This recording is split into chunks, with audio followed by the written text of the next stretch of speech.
Why is he out? Was a taser deployed? Your Honor, when I think that's either yes or no. Was a taser deployed? Your Honor, as soon as saw him, she Mr. pointed the taser at him. He was running and pointed the taser. I didn't ask that, Ms. Gaines. I did not ask that. Was the taser deployed? Yes, it was. Did an officer have to draw their weapon? I did not see that. I could not see that on the video. Again, Your Honor, he's 20 years old. He has no prior history on an unarmed young man. A man named Brett walked into court facing some very serious accusations. Prosecutors say he assaulted 2 police officers, throwing punches and twisting one officer's finger badly enough to cause an injury. On top of that, he's also accused of attacking his former girlfriend. It's a troubling case, especially because the allegations suggest a pattern of dangerous behavior. Despite this, his attorney is working hard to argue for his release. Judge Simpson now has to decide how much leniency the system should offer in a situation like this. The big question is whether someone accused of this level of violence should be given another chance or kept behind bars to protect others. Let's take a closer look. As to bond? Your Honor, we are just looking to address the condition of bond that requires that Mr. Hopkins be on house arrest. Prior to this matter, Mr. Hopkins was employed as a result of having the tether plate. No longer able to, in this case, he was no longer able to maintain that employment.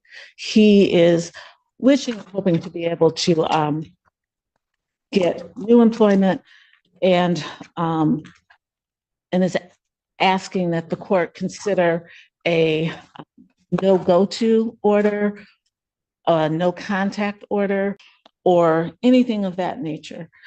My client, Mr. Hopkins, also recently registered for the cybersecurity program. Text me that information. I tried to send the confirmation to Ms. Barroso so that she would be able to see it. It's my understanding that the classes are majority online, but that would be the only place that he would have to come across Chenal County. Otherwise, he's just asking for some order that would allow him to work and just not have that kind of contact. Response. Your Honor, the bond in this case was set at $5,000 cash or surety when we requested a $50,000 bond. In this case, the people are uncomfortable with him being out. This was an event for a series of events that occurred where the defendant assaulted the victim at not one but 2 locations. An eyewitness saw the defendant shove the victim while near the police station. The police attempted to make contact with the defendant, and then he picked up, as a result of him resisting, picked up 5 counts of R&O against 4 different officers. One of those 5 counts is an R&O causing injury that was so severe that the officer is actually seeking specialized medical treatment from an orthopedic surgeon. At this point, this is a 9. So hold on. There was a DV and then an officer injured. Why is he out? Your Honor, if I could address. Hold on. I'll let Ms. Barroso finish and then you can address it. I just had an intermediate question. Go ahead. So at this point, I don't think that a modification of bond removing him from being on house arrest is appropriate. We objected to a nominal bond of $5,000 when it was originally granted. At this point, I don't think that any further reduction is appropriate.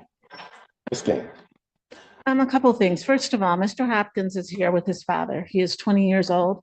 He has no prior criminal history. In reviewing the police report and the video, even the report references that the altercation, that the incidents that resulted in this charge, that there were. In which charge? I'll start with the domestic violence. That with those charges, that there was a more complicated situation. I believe the officer said, the report says something to the effect of, and this would also go to the the property, that there had been physical altercations between the two of them, fighting between the two of them, and breaking of objects between the two of them. So I believe that there's more to this than said. The allegations of the domestic violence are the one of the shoving, and also I believe of Mr. Hopkins taking his own computer back from the complainant. That's the second allegation of the domestic violence. And the resisting and obstructing is, the allegations are that Mr. Hopkins, not that Mr. Hopkins turned around and slammed someone or punched them or anything, that he pulled away. The allegation is the officer fell and that caused the injury. And then that officer fell, yes, as he pulled away. And then subsequently, 4 officers who were, some of whom just pulled up on the scene in the video, all ran after him. And that's where the resisting and obstructing comes. And he did, in fact, eventually stop. It was not, it's not as if he were in a vehicle and went miles or hours away. He did stop running, and he did, once they complied, once that occurred, there were no further incidents. So. Your Honor, I'm sorry, that is not the characterization of the RNO. The allegations include him punching 2 officers in the face, breaking free of their grasp, causing them to fall to the ground, twisting and seriously injuring an officer's finger. And then it went on for such a period of time that an officer had to point and deploy a taser. And that another officer had to point their pistol at a defendant. So at the defendant. So at this point, I don't think it was him passively. Your Honor, I had an opportunity to view the video. You watched the same video. After watching the same footage, it's hard not to notice how different the two side stories are. The defense claims that Brett struck one officer, ran briefly, and then cooperated without further issues. The prosecution, however, tells a much more serious story. 2 officers assaulted, a finger injury caused by force, and a firearm drawn during an encounter. That's not a small disagreement. It's a completely different version of events. While defense attorneys are expected to advocate for their clients, the explanation offered here feels difficult to accept, especially when it contradicts official police reports. It's unlikely that such detailed accusations would appear out of nowhere. From the outside, it's hard to imagine either a jury or Judge Simpson finding this defense convincing. Well, you had an opportunity to view the video. Yes. Let me ask you this. Was a taser deployed? Your Honor, when I think that's either yes or no. Was a taser deployed? Your Honor, as soon as the officer saw him, she pointed the taser at him.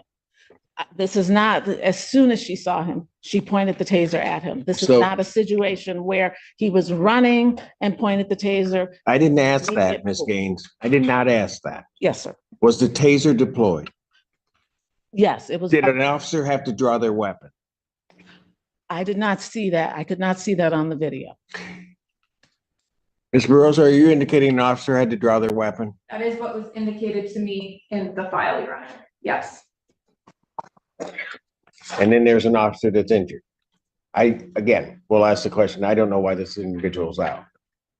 Again, Your Honor, he's 20 years old. He has no prior history, and he has no reason to come back to Washtenaw County other than for school in this case. It's my understanding. I have not heard any information that he has had any contact with the complainant, has violated any orders. He is just asking to be able to go to work and to be able to get a job and go to work. Your Honor, would you want to hear from Mr. Hopkins' father, who's present? I don't know what he could tell me at this point in time. I'm more worried about the bond as it originally is set. Does he have prior convictions for anything? No, Your Honor. That the original domestic was about. I mean, I'm trying to figure out, because I'll just tell you, I have some serious concerns that this escalated to a point that officers are having to deploy a taser pull their weapon. And there are clearly enough officers around to, in my opinion, have subdued this individual without having to do all of that. So something else is going on. And Your Honor, I also have, I mean, one's bad enough, but I have 2 counts of domestic violence. again, Your Honor, one of them is him taking back his own computer. That's one of the allegations. And that's why I'm saying there were things that were happening before this. That's not to excuse his behavior. That is to say that there's broader context. And in my view of the video, initially there was 1 officer, then there were 2, and he ran from 2, but as he's running from those 2, there are cars, 4 and 5 cars are pulling up with sirens on an unarmed young man who clearly panicked. This is not someone who's had police involvement, who has a history of contact with law enforcement and the criminal justice system. Again, I'm not excusing, but I do think that there's more. I think there are more nuances to this than the prosecutor does. Well, explain some of those then. Because I've got a victim of a DV that's injured. She is not, the domestic violence person is not injured. It was the shove and the taking of there's no injury to her. Domestic violence are 2 misdemeanor counts. That is felonies correct. here are 5 counts of R, 5 counts. Yeah, I see that. Are no causing injury. Maybe I misread that on the report, but Yes. the injury to the finger that's the officer. That's correct. Thank you. I don't understand this. I mean, there's a lot I don't understand. How, and I get there are resisting and obstructings that are filed that some may look at as questionable in terms of the charge. I get that. But I'm also trying to figure out how an officer gets injured, that there are punches to the face of officers. I mean, Mr. Gaines, I don't get it. I understand what you're saying, and I'm saying I did not see any punches to the face when I observed the video. What stands out most is the attorney's approach. Instead of offering a clear explanation, her argument seemed focused on minimizing damage rather than addressing the facts head-on. She presents Brett as someone misunderstood, yet the charges involve violence against officers and an attempt to flee. That's not confusion. That's alleged criminal behavior. The prosecution's account is alarming, especially when you consider what could have happened if civilians had been involved. Situations like this raise serious concerns about public safety. Questioning whether someone with these accusations should be back on the street isn't extreme. It's reasonable. What? I'm certainly not changing any conditions. Can you explain to me one reason why I shouldn't raise his bond? Your Honor, he has appeared for every court date, and he has not picked up any new charges. He has not had any contact with the complainant on the domestic violence or any of the officers. My understanding from him is that he has only come to Washtenaw County for court. He does not even reside in this county. It does not appear he's a flight risk, nor that he is a danger to the community. He is here with his father. He has come to every court date, and he's highly responsive to my calls and text.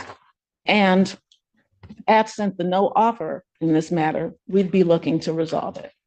Anything else from the people? No, Your Honor. You know what? I'm not changing his condition in the bond. I'm not at this juncture going to up his bond either, although of rights I should. Of rights, I don't think he should be out around tethered or not, given that behavior. But I'll let Judge Perry deal with that after she hears the preliminary examination. Bond will continue. Motion for bond reduction or changing condition is denied. Thank you. Brett is only 20 years old, but the charges he's facing go far beyond poor judgment. Domestic violence allegations followed by assaults on police officers are not minor mistakes. Calling that youthful behavior doesn't sit right. Being young doesn't excuse harming others. What also stood out was how inconsistent the defense arguments were. At one point, the claim was that he needed to work, even though he reportedly doesn't have a job. Arguments like that weaken credibility rather than strengthen it. Violence against law enforcement is something courts take very seriously, and trying to downplay it can make the situation worse for everyone involved. In the end, this case may do more damage to the defense's credibility than help the defendant's position. The judge and jury will ultimately decide, but it's hard to see leniency winning out here. I'm curious to hear what you think. Based on what we know so far, where do you stand? Thanks for watching, and I appreciate you all for tuning in.